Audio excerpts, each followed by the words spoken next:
Praise the lord. దేవుని నామానికి మహిమ కలుగును గాక.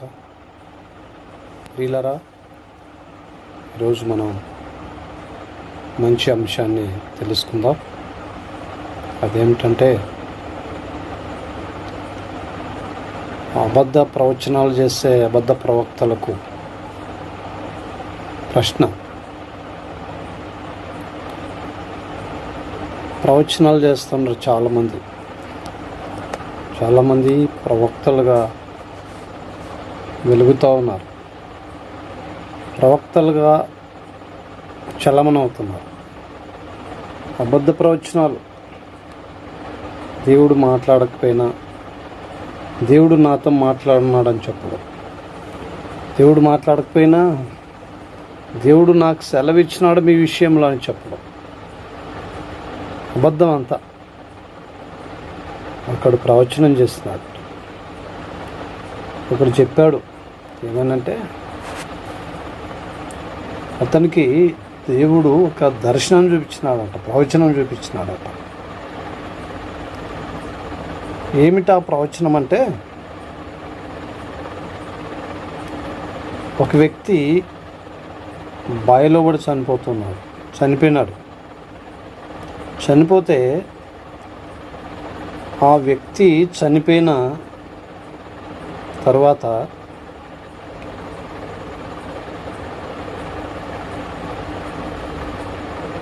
ఒక నెల తర్వాత ఈ అబద్ధ ప్రవక్త వచ్చి ఒక కుటుంబానికి ఏం చెప్పినాడంటే, అమ్మా, మీ ఆయన చనిపోతాడని దేవుడు నాకు చూపించినాడు. కానీ ఎప్పుడు చూపించినాడో తెలుసా? కరెక్ట్ నీళ్ళలోనికి దిగిపోయేటప్పుడు చూపించినాడు. కాపాడడానికి కూడా సమయం కుదరనంత విధిగా చూపించినాడమ్మా. ఎట్లా ప్రభువా కాపాడాలా ప్రభువా అంటే,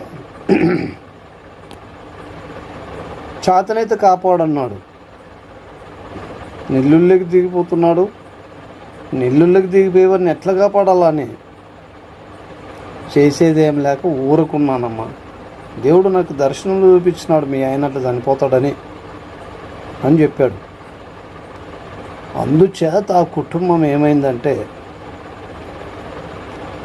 ఇది నిజమేమో, ప్రవచనం చేసినాడు, భక్తుడు, చాలా భక్తిగా ప్రవచనం చేసినట్టున్నాడు అని చెప్పి ఆ కుటుంబం ఏమైందంటే అబద్ధ బోధకుని యొక్క మందిరానికి వెళ్ళడానికి సిద్ధమైంది. వెళ్తూ ఉన్నారు. ఏమిటంటే, అంతకుముందు వాళ్ళు ఒక సంఘ సహవాసంలో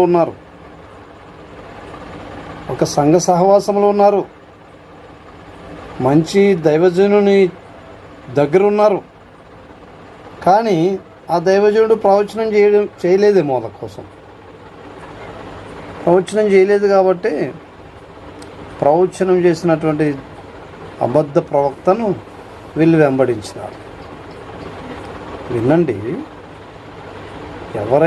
ఎవరికైనా దేవుడు ఒక వ్యక్తిని కాపాడాలని తలంచినప్పుడు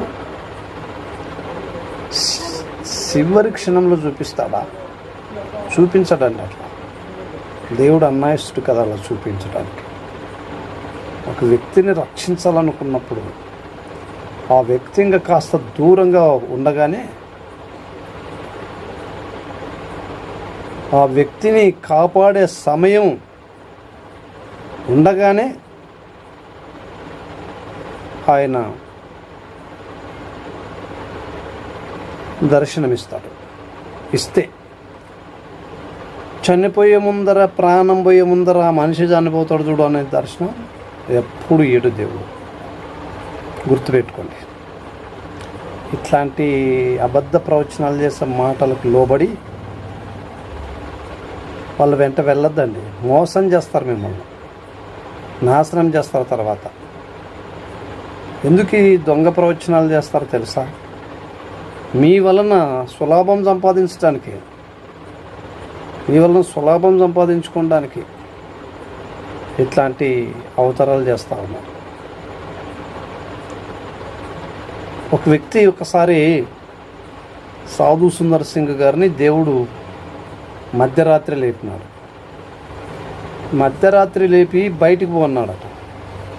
బయటికి పోను, వెళ్ళు బయటికి అని సాధు సుందర్ సింగ్ గారితో దేవుడు చెప్తే, సుందర్ సింగ్ గారు ఈ టైంలో బయటికి వెళ్ళి నేను ఏం చేయాలనుకుంటున్నాడు మనసులో. ఈ టైంలో బయటికి వెళ్ళి నేను ఏం చేయాలా అనుకుంటున్నప్పుడు ప్రభు నువ్వు వెళ్ళు అన్నాడు. నువ్వు వెళ్ళు అని అన్నాడు. వెళ్ళాడు.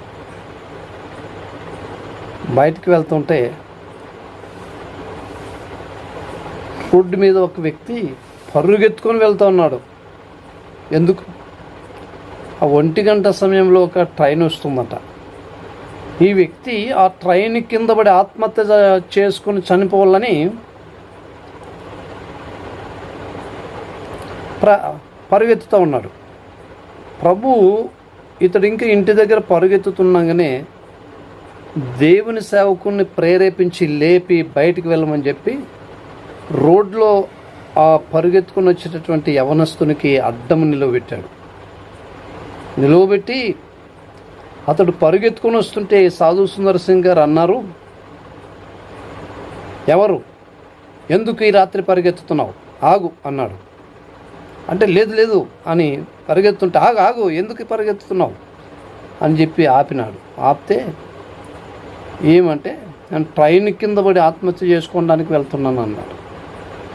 అప్పుడు సాధు సుందర్ సింగ్ గారు దేవుని మాటలు చెప్పి ఆ యవనస్తునికి తన రూముకి తీసుకెళ్ళి రాత్రంతా రూములో ఉంచుకొని దేవుని మాటల చేత బలపరిచి అతడు ఇంక ఎప్పుడు నేను ఆత్మహత్య చేసుకోను అనే స్థితికి రప్పించి అతనితో ఒప్పించి ఇంటికి పంపించినాడు. ఆ వ్యక్తి మరణం నుండి నన్ను యేసుప్రభు తప్పించినాడనే నమ్మకంతో యేసుప్రభుని నమ్ముకొని బ్రతికాడట. అలా ఉంటుంది దర్శనం అంటే దేవుడు అలా చేస్తాడు, అలా పంపిస్తాడు. అంతేగాని బావిలో దిగిపోతున్నప్పుడు, చివరి మెట్టు మీదకి వెళ్ళినప్పుడు, సగము నీళ్ళలోనికి వెళ్ళినప్పుడు నీకు దర్శనం ఇవ్వడు. ఎవ్వనికి దర్శనం ఇవ్వడు దేవుడు. అట్లా ఆయన అన్నాస్తుడు కాదు. నీళ్ళలో మునిగిపోతుంటే చచ్చిపోతున్నారు చూడండి మీరు ఆనందించండి అని చెప్తాడా దేవుడు? తిక్క మాటలు ఇవి, తిక్క ప్రవచనాలు, అబద్ధ ప్రవచనాలు, డబ్బు కోసమైన ప్రవచనాలు, కడుపు తిప్పలకైన ప్రవచనాలు. ఇట్టి ప్రవచనాలు మానుకోండి, ఇట్లాంటి ప్రవచనాలు చేయొద్దు. వినేవారు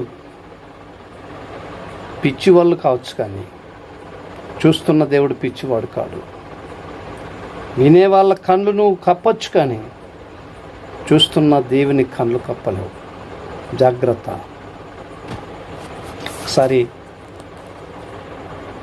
ఒక సహోదరుడు, నేను ఒక చర్చిలో పడుకుంటే ఒక పట్టణంలో, ఆ పట్టణంలో ఒక సహోదరుడు, నాకు తెలిసిన సహోదరుడే, రోడ్డు మీద ఏ జనసంచారం లేని సమయంలో రోడ్డు మీద కూర్చున్నాడు. ఎందుకని నా మందిరంలో పండుకున్నాను, ప్రభు ప్రేరేపించినాడు ఎందుకు బయటికి వెళ్ళాలని. నేను బయటకు వచ్చి చూస్తే ఆ వ్యక్తి అక్కడ కూర్చున్నాడు, మందిరానికి కొంచెం దూరం కూర్చున్నాడు. కూర్చుంటే ఏమి ఇక్కడ కూర్చున్నావు అని అడిగితే, నేను ఏమైనా చేసుకొని చనిపోవాలని ఇక్కడ కూర్చున్నాను, అందుకే నేను చింత చేస్తూ కూర్చున్నాను అన్నాడు. అంటే నేను అన్నాను, నువ్వు వెళ్ళొద్దు, అలా చేసుకోరాదు, అలా చేసుకుంటే పాపం అని చెప్పి చర్చిలోనికి తీసుకెళ్ళి నాతో పాటు పడుకోబెట్టుకొని ఉదయం మరలా సువార్త చెప్పి అతని చేత ఒప్పించినాను. నా జీవితంలో ఎప్పుడు కూడా నేను ఆత్మహత్య చేసుకోవాలని అనుకోను అని చెప్పించి తప్పిదాన్ని ఒప్పించి ఇంటికి పంపించినాను. ఇప్పుడు అతడు మార్పు పొంది దేవుని సేవ చేస్తున్నాడు. మీకు రుజువు కావాలంటే చెబుతా వినండి. ఎమ్మిగనూరు పట్టణంలోనే అబ్రహాం అనే ఒక వ్యక్తి ఉంటాడు. అతని తండ్రి పేరు మాజీ కౌన్సిలర్ ఆంద్రేయ. ఆయన కుమారుడైనటువంటి అబ్రహాం అనే యవనస్తుడు ఉంటాడు. అతన్ని అడగండి, నువ్వు ఎప్పుడైనా చావడానికి ప్రయత్నం చేసి ఎక్కడైనా కూర్చున్నావా, ఏ సేవకుడని నీకు ఏమైనా చెప్పాడని అడగండి. అతడు చెప్తాడు, దేవుడు కాపాడాలనుకున్నప్పుడు ఆ రీతిగా కాపాడుతాడు తప్ప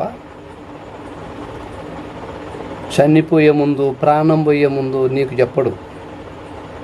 అలాంటి మాటలు చెప్పి, ఉకిడి పురాణాలు చెప్పి, అబద్ధ ప్రవచనాలు చెప్పి ఆ సంఘములో ఇద్దరిని, ఈ సంఘంలో ఇద్దరిని, ఇంకో సంఘంలో ఇద్దరిని తీసుకొచ్చి నీ సంఘాన్ని అభివృద్ధి చేసుకుంటున్నావు. ఇదేనా సేవ అంటే? ఇదేనా ప్రవచనం చేసేదంటే? ప్రియులారా, గమనించండి. ఇలాంటి మోసగాళ్ళు చాలామంది ఉన్నారు. ఇలాంటి మోసగాళ్ళకు బుద్ధి చెప్పండి. ఇలాంటి మోసగాళ్ళ మాట వినొద్దండి. మీ గురించి ప్రభు నాకు ఇది చెప్పినాడంటే వినొద్దండి. మీ గురించి ప్రభువు నాకు దర్శనం ఇచ్చినాడంటే వినొద్దండి. ఇవన్నీ దొంగ దర్శనాలు. కనుక ప్రభు మీద లక్ష్యం ఉంచండి. యేసుక్రీస్తునందు విశ్వాసం ఉంచండి. ఆయన మీద నమ్మకం ఉంచండి. ఆయనే మీకు ఏ రూపకంగా తెలియచేస్తాడు. ఆయనే మీరు నడవవలసిన మార్గమును మీకు బోధిస్తాడు. మీరు ఉండవలసిన విధానాన్ని కూడా మీకు బోధిస్తాడు.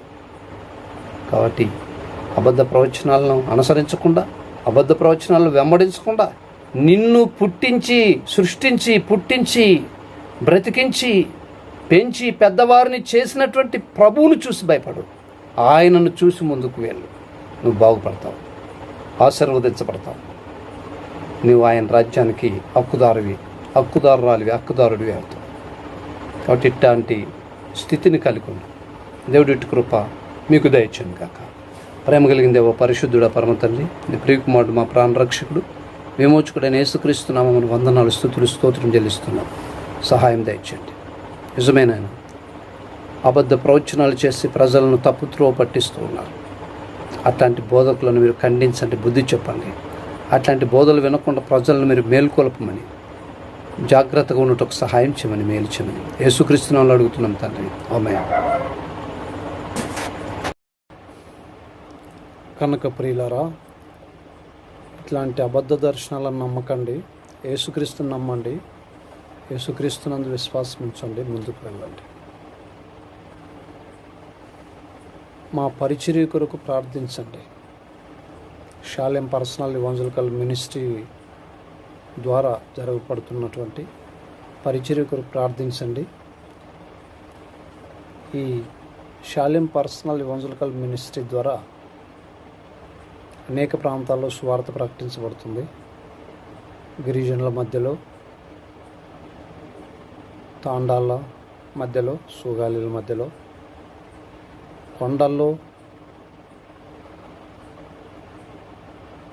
సువార్త ప్రకటిస్తూ ఉన్నాం. మా కొరకు ప్రార్థించండి. మా టీం అంతటి కొరకు ప్రార్థన చేయండి.